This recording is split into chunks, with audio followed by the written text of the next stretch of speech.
March 9, 1945. Shortly before midnight, the sirens of Tokyo wailed across the darkened capital. Families scrambled through narrow alleyways, clutching bundles of belongings, leading children by the hand.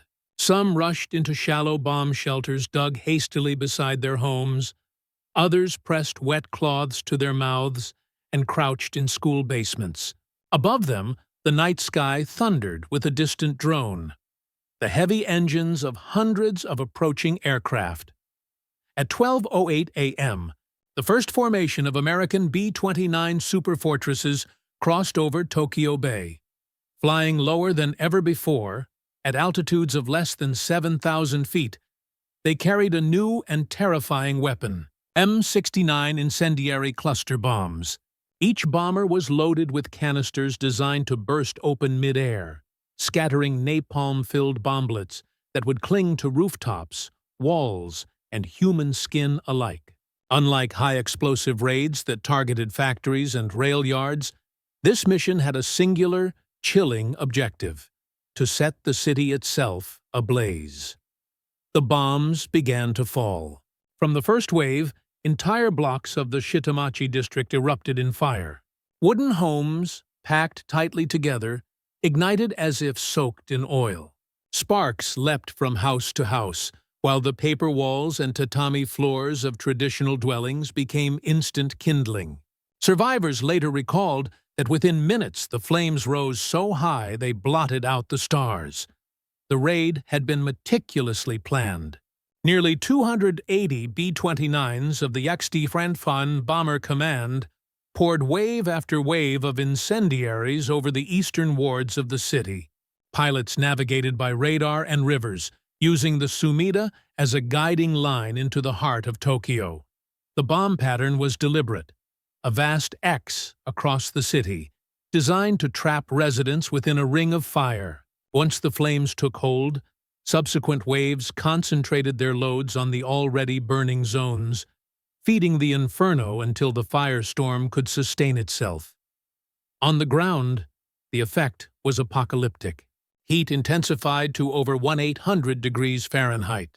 Oxygen was sucked from the air as the flames created their own violent wind system. Witnesses spoke of whirlwinds of fire racing through the streets, uprooting trees, tearing roofs from houses, and hurling burning debris for blocks. Those who sought shelter underground quickly discovered the trap. Bunkers filled with smoke, suffocating entire families before the flames ever reached them. Eyewitnesses described canals boiling with the bodies of those who had leapt in for safety. Mothers pressed wet towels to their children's faces as they tried to flee, only to be overtaken by collapsing buildings or a sudden rush of fire from every direction. The wind itself caught flame, one survivor later said, recalling how even the air seemed to burn. From above, American air crews watched the results of their mission unfold. The glow of the flames was so intense it could be seen 150 miles away, even from the cockpits of planes returning to their bases in the Mariana Islands. One pilot described the city below as a furnace with no end, a sight that haunted him long after the war ended. By 2:30 a.m., the raid had reached its terrible climax. 16 square miles of Tokyo were engulfed. The low roar of the firestorm merged into a deafening wall of sound, like 1,000 freight trains racing through the city at once. Those who survived did so by sheer chance, stumbling into open fields, wading deep into rivers, or clinging to the few patches of earth the fire could not consume. By dawn, the scale of the devastation was revealed. Tokyo, once the heart of an empire, was a smoldering wasteland. Nearly 100,000 civilians were dead, more than in either of the atomic bombings that would follow. 1 million more were left homeless, their city reduced to ash. Entire neighborhoods were erased from the map in a single night, leaving only chimneys and stone foundations to mark where families had once lived.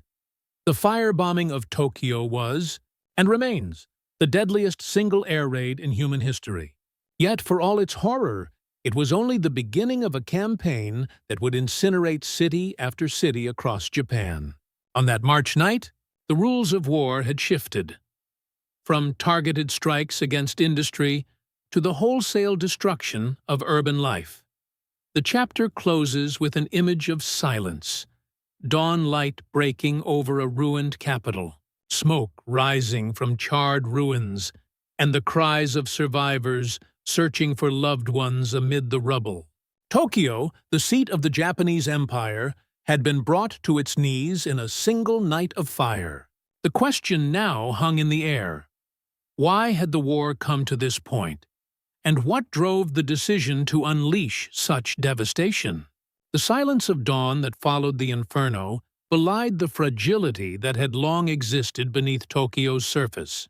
To understand why the capital became the focus of America's most destructive raid, one must first return to the city as it stood in early 1945. A metropolis of tradition, overcrowding, and hidden vulnerability. Tokyo was the beating heart of the Japanese Empire, a city of more than 7 million souls. Its neighborhoods were a maze of wooden homes and narrow alleyways, built tightly together in a style unchanged for centuries.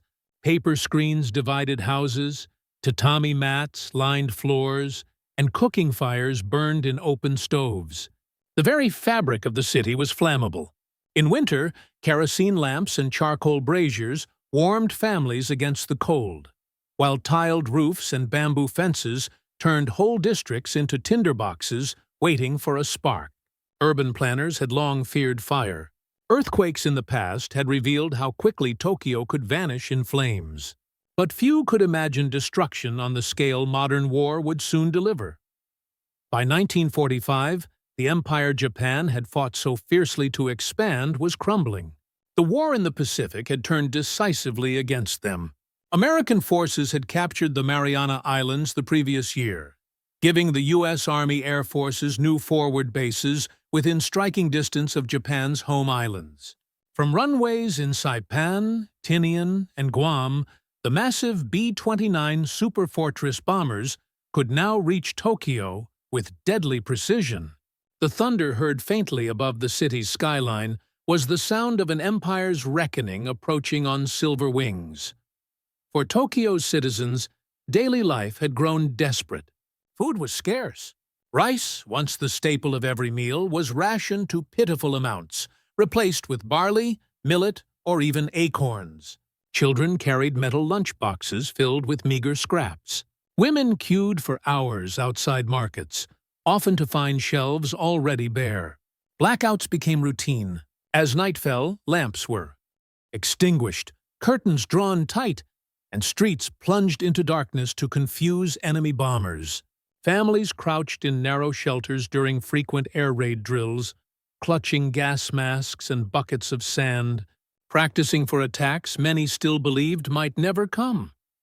Yet official propaganda painted a different picture. Radio broadcasts declared Japan's inevitable victory.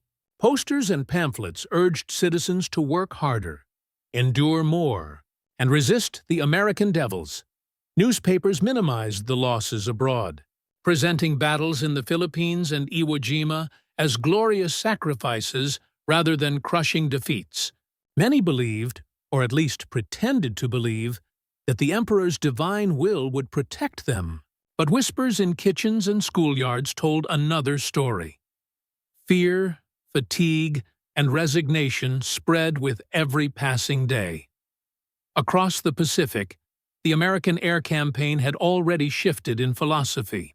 Early raids attempted precision bombing of aircraft factories, steelworks, and naval yards.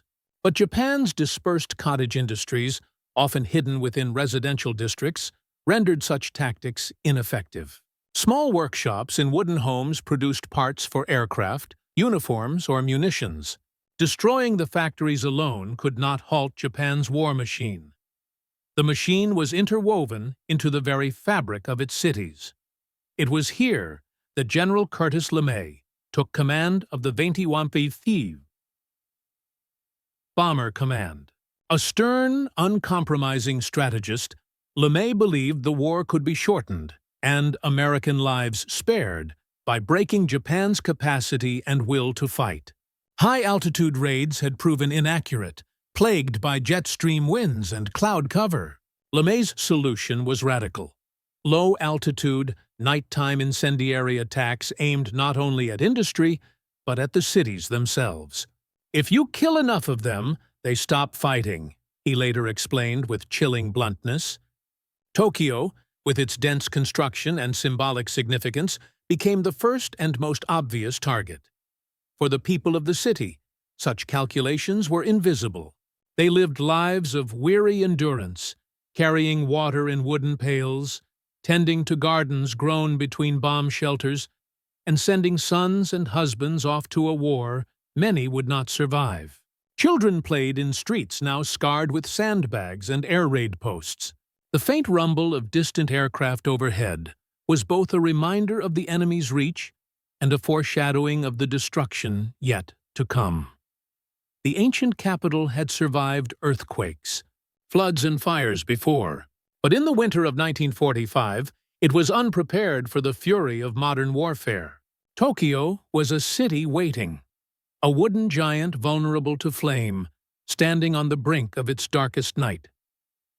The destruction of Tokyo was not an accident of war. It was the outcome of a deliberate shift in American air strategy, a transformation shaped by frustration, calculation, and the cold logic of total war. By late 1944, the U.S. Army Air Forces had launched dozens of raids against Japan's industrial centers. The B-29 Superfortress, the most advanced bomber of its time, had flown from newly captured bases in the Mariana Islands to strike aircraft factories, steelworks, and dockyards. But the results were dismal. At altitudes above 25,000 feet, jet stream winds scattered bomb loads, cloud cover concealed targets, and mechanical problems plagued the aircraft. Precision bombing, so effective against Germany, failed over Japan. Factories remained intact. War production continued, and American commanders faced pressure from Washington to deliver results. It was in this climate that General Curtis LeMay took command of the WWII Bomber Command in January 1945. LeMay, only 38 years old, was a man of rigid discipline and unyielding resolve. He concluded that the doctrine of high-altitude daylight precision bombing was useless against Japan's unique geography and dispersed industries. His answer was radical: abandon altitude, abandon daylight, and abandon precision. Instead, his bombers would descend to low-level night missions, flying just 5,000 to 7,000 feet above their targets. And they would carry not explosives, but fire. The weapon chosen was the M69 incendiary cluster bomb. Each cluster carried 38 bomblets, small cylinders filled with jellied gasoline. On release, the casing broke apart, scattering the bomblets in wide arcs. Each one ignited seconds later, spewing burning napalm that clung to wood, paper, and flesh alike. Tests conducted at the Dugway Proving Ground in Utah had shown the weapon's devastating effect against mock Japanese villages constructed from timber and tatami. The conclusion was unmistakable. Tokyo, with its endless expanse of wooden dwellings, was a city designed to burn. LeMay's operation was vast in scale. On March 9, 1945, nearly 300 B-29s were dispatched from the Marianas, each stripped of defensive guns to carry maximum payloads. Collectively, they would deliver more than 1,500 tons of incendiaries over Tokyo. The attack plan was precise.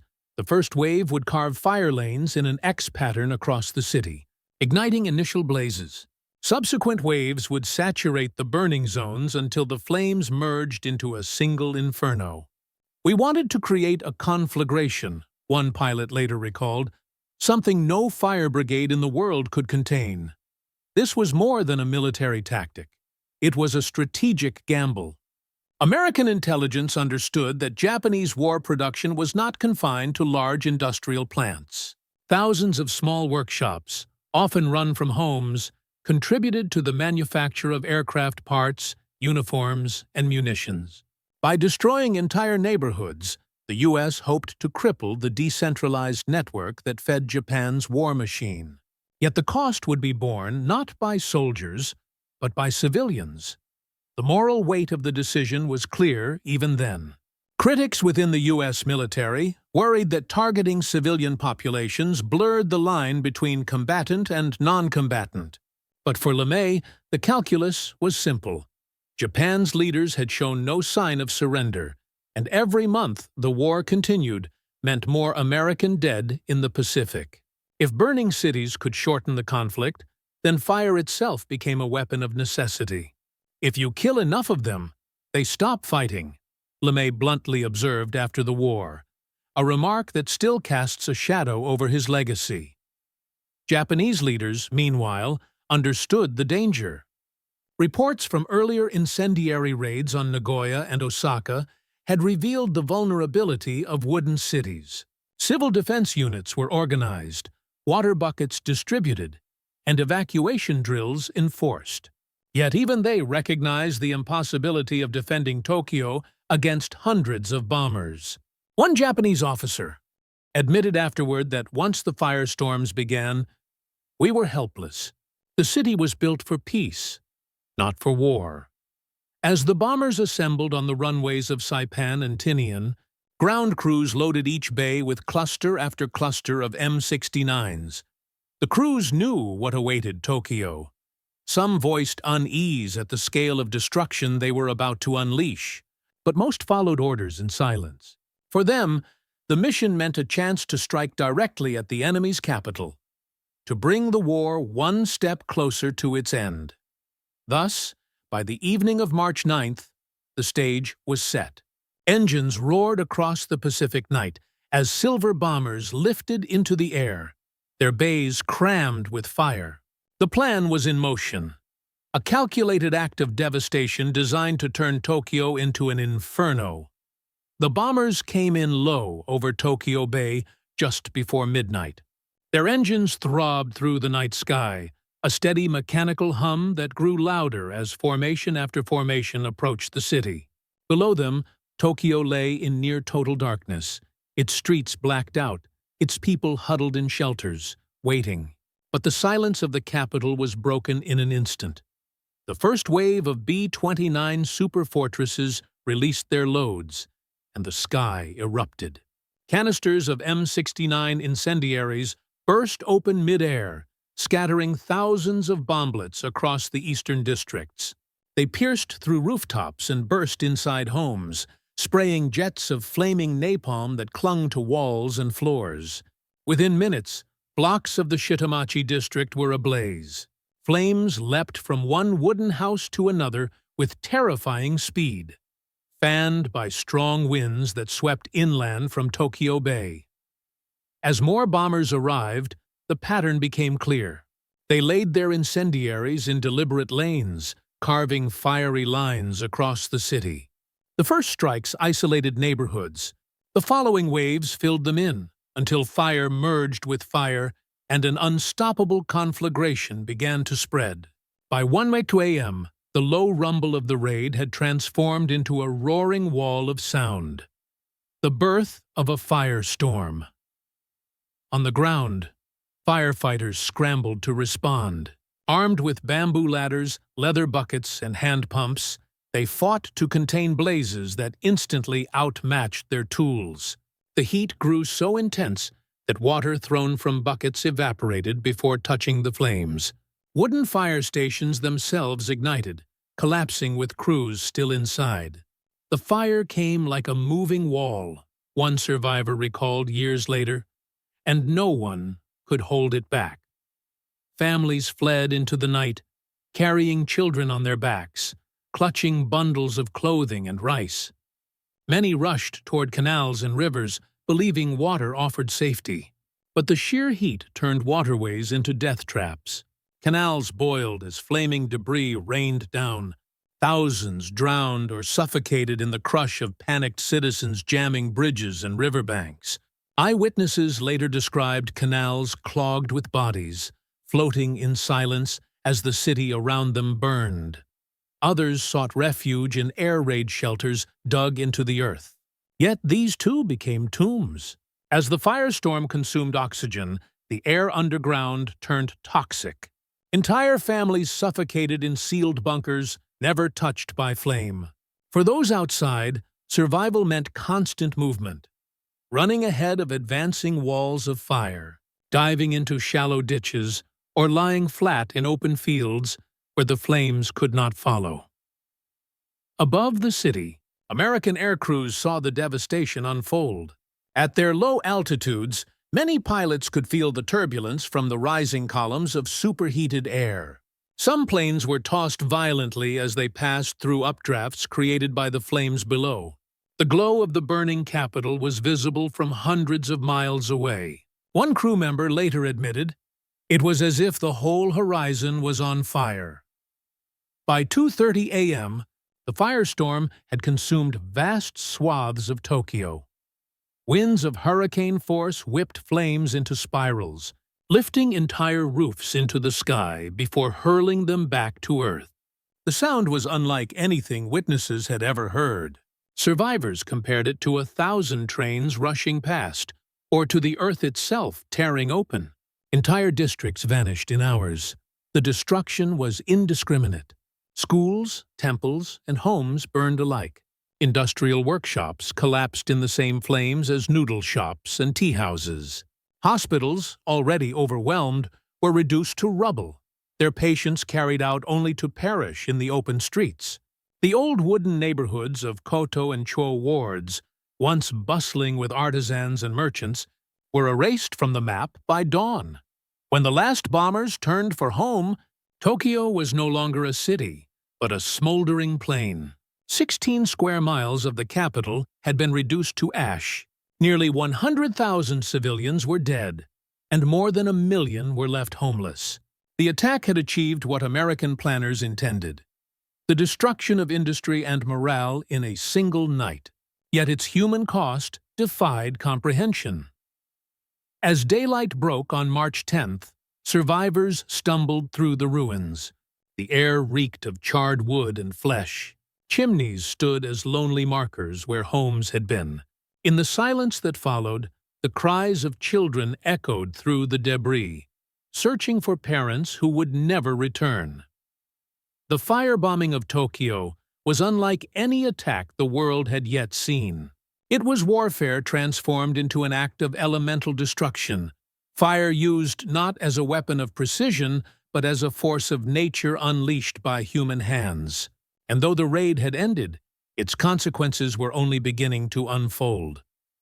When the roar of the bombers faded and the firestorm subsided, silence fell across Tokyo. It was a silence broken only by the crackle of collapsing timbers and the distant cries of the wounded.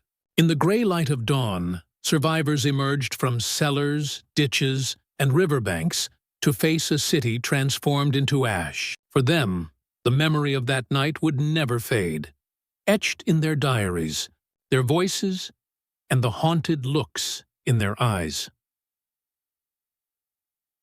A mother wandered through the ruins of Koto Ward, her kimono torn and her face blackened by soot.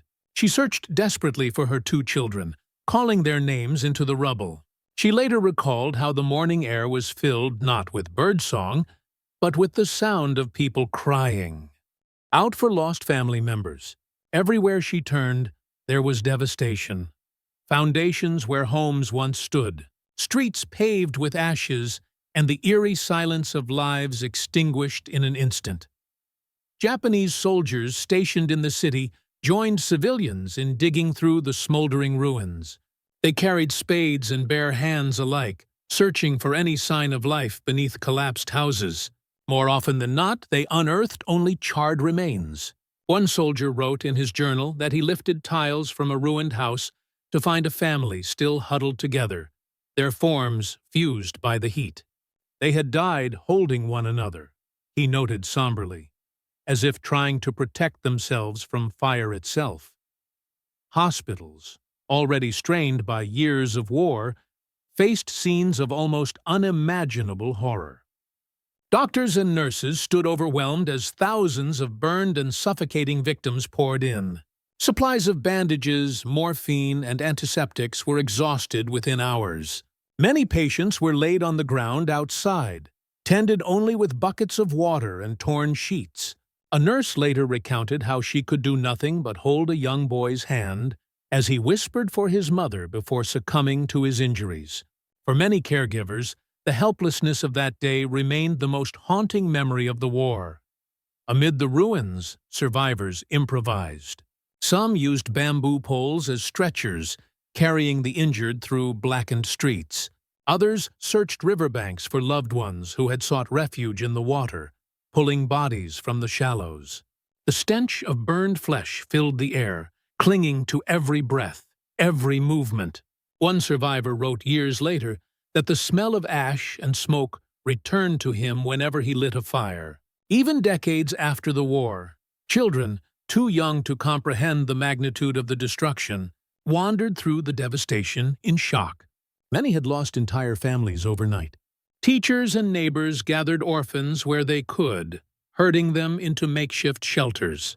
A girl of 12, who would later give testimony at a memorial, recalled how she woke in the middle of the night to find her street aflame. She escaped with her younger brother, but by dawn, he was gone, lost in the panicked crush of the crowd.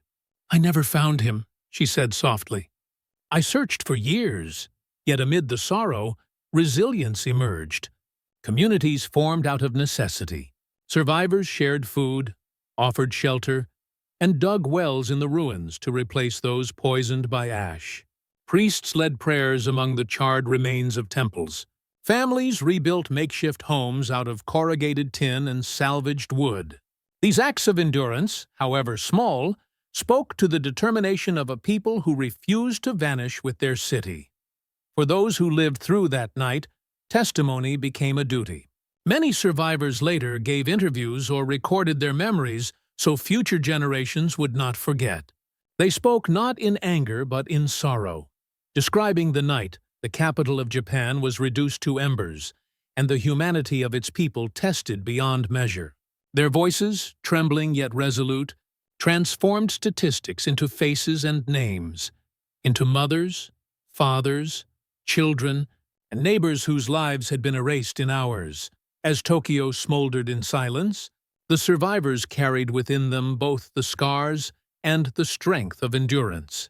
Their testimonies remind us that behind every figure in history lies a story of flesh and blood, of loss and resilience. The firestorm had passed, but its memory, preserved in the voices of those who endured it, ensured that the world would not look away.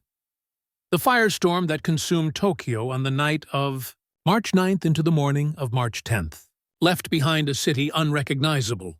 Entire districts had vanished, reduced to flat plains of ash and twisted metal. In a matter of hours, more than 100,000 people had perished. Over 1 million were left homeless, and Japan's imperial capital, the symbolic heart of the nation, had been crippled. Yet the devastation of Tokyo was not an isolated event. It was the beginning of a sustained campaign that would bring dozens of Japanese cities to the same fate. In the weeks that followed, the U.S. Army Air Forces expanded the firebombing strategy across the archipelago. Nagoya was struck repeatedly in mid-March, Osaka soon after, and Kobe reduced to smoldering ruins. Between March and August 1945, an estimated 64 Japanese cities were attacked, many of them obliterated in single nights of bombing. The raids employed the same tactics perfected over Tokyo: low-altitude night missions, massive waves of B-29s, and the relentless use of incendiaries. By the summer, city after city had been transformed into charred wastelands. The human cost was staggering. Historians estimate that the firebombing campaign killed between 300,000 and 500,000 civilians, a death toll exceeding that of the atomic bombings of Hiroshima and Nagasaki combined. Millions more were displaced, creating rivers of refugees who moved between burned-out cities in search of shelter, food, and family members. Photographs taken in the aftermath show families living in makeshift huts built from corrugated tin and salvaged debris, their eyes hollow with exhaustion. For survivors, every raid brought not only destruction, but the loss of community, identity, and the fragile hope of normal life. And yet, despite the unimaginable losses, Japan's leadership resisted surrender. The Imperial General Headquarters remained convinced that continued resistance could extract better terms from the Allies. Civilians were urged to endure hardship in the name of the Emperor. The government intensified propaganda, insisting that the nation's spirit was unbreakable even as its cities were reduced to ashes. Ordinary Japanese, however, felt the weight of despair. Diaries from the period speak of resignation, fear, and a growing belief that survival itself had become the only victory left to achieve. For the United States, the firebombing campaign was framed as a grim necessity. Military leaders argued that the destruction of Japanese cities crippled war production, shattered morale, and shortened the conflict. Each burned city, they reasoned, brought the Pacific War closer to its end. General Curtis LeMay was blunt about the logic. By burning cities now, the U.S. might avoid an invasion of Japan that could cost hundreds of thousands of American lives. In this calculation, the loss of Japanese civilians, though tragic, was accepted as the lesser of two evils. Yet the morality of the strategy has been debated ever since. Was the deliberate destruction of civilian populations a military necessity or a war crime in all but name? At the time, few in the U.S. questioned the raids. The memory of Pearl Harbor, the brutal fighting on Iwo Jima and Saipan, and the fear of a prolonged invasion hardened American resolve. To many, the firebombings were not only justified, but overdue. Pilots returning from missions admitted to unease at the devastation they unleashed. Yet most accepted it as the price of victory. "We had to end it," one airman later reflected. "If this was the way, then this was the way." For Japan, the firebombings marked the erosion of any distinction between the battlefield and the home front. The flames consumed not only factories, but schools, temples, and homes. They erased centuries of culture in hours, and yet they failed to break the will of the nation's leadership. Even as the ashes of Tokyo smoldered, the government prepared civilians for decisive battles on the homeland, planning to mobilize men, women, and children alike in a final defense. The firebombing campaign revealed the full transformation of modern warfare. Civilians were no longer incidental casualties. They had become the targets themselves. Fire was used as a weapon of strategy, not simply destruction. By mid-1945, the map of Japan bore scars that could not be hidden. Entire cities wiped away, their names remembered less for their culture than for the night they burned. But even this destruction would not bring surrender. The firestorms had devastated Japan's cities, but its leaders remained defiant. And so, as the summer of 1945 approached, the United States prepared to unleash weapons of even greater destructive power. Weapons that would forever change the course of history. The flames that consumed Tokyo on March 9th and 10th, 1945, left scars that went far beyond the ruins of the city. In a single night, more people died than in the atomic bombing of Nagasaki, and nearly as many as in Hiroshima. Yet, unlike the mushroom clouds that came later, the firebombing of Tokyo has remained in the shadows of history. Remembered by survivors, recorded in diaries and memorial stones, but often overlooked in global memory. For decades, Japan's post-war narrative emphasized Hiroshima and Nagasaki as symbols of nuclear horror. The firebombings, though equally devastating, received less attention. Part of this silence stemmed from shame. A nation humbled by defeat, reluctant to dwell on civilian vulnerability. But for those who lived through it, the memories never faded. Memorials now stand in Tokyo, such as the Yoko Amicho Park Memorial Hall, where names of the dead are enshrined, and survivors gather each March to remember the night their city became an inferno. The ethical debate continues to haunt historians and veterans alike. Was the firebombing of Tokyo a necessary act of war, designed to end the conflict more swiftly? Or was it an atrocity, a war crime committed with the justification of military necessity? General Curtis LeMay, the architect of the raids, offered his own blunt reflection years later.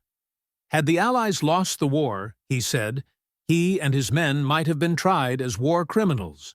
His remark underscored the fragile boundary between victory and judgment, between strategy and morality. American commanders argued that the raids saved lives by avoiding a full-scale invasion of Japan, which might have cost hundreds of thousands of American soldiers and perhaps millions of Japanese civilians. Yet the question remains, could the war have been ended without burning entire cities? The answer is unknowable, but the moral weight remains. Civilians, children, mothers, the elderly, bore the brunt of decisions made in distant war rooms. For survivors, the legacy is not found in debates, but in memory. A man who was 12 years old that night recalled later, "I thought the world itself was ending. The sky was fire, the earth was fire, and everything I knew was gone." Such testimonies turn statistics into human stories. Stories of loss, survival, and endurance in the face of unimaginable destruction. They remind us that history is not measured solely in numbers, but in the lives shattered and the voices silenced. The firebombing also raised enduring questions about the nature of modern warfare. The distinction between combatant and civilian, once enshrined in the laws of war, was blurred beyond recognition. Total war had redefined cities not as sanctuaries, but as targets. From London and Dresden to Tokyo and Hamburg, the 20th century proved that no city was immune when war was waged without restraint. Today, walking through modern Tokyo, it is difficult to imagine the ashes of 1945. Skyscrapers rise where ruins once smoldered. Neon lights shine where fire once glowed. Yet beneath the surface lies a memory embedded in the city's soul. The night when fire fell from the sky and transformed the capital forever. Each March, survivors and their descendants gather to remember. They light incense, recite prayers, and read aloud the names of the dead, ensuring that the silence of those who perished is broken by the voices of the living. In reflecting on Tokyo's firebombing, we confront not only the past, but the present. The capacity for destruction remains in human hands, more powerful now than in 1945. The shadow of that night challenges us to ask whether humanity has truly learned from its darkest moments. Were the flames of Tokyo a necessary step toward peace, or a warning of how far civilization can fall when war consumes morality? And so, we return to that March night, to the sirens that wailed, to the families who fled, to the flames that turned a city into a furnace. The firebombing of Tokyo was not just an episode of the Second World War. It was a turning point in the history of warfare, a tragedy whose legacy endures in memory, morality, and shadow. As dawn broke on March 10, 1945, the city lay silent, its ashes drifting into the cold morning air. Tokyo had endured the deadliest air raid in human history, and the world, forever changed, still grapples with the questions left behind in the smoke.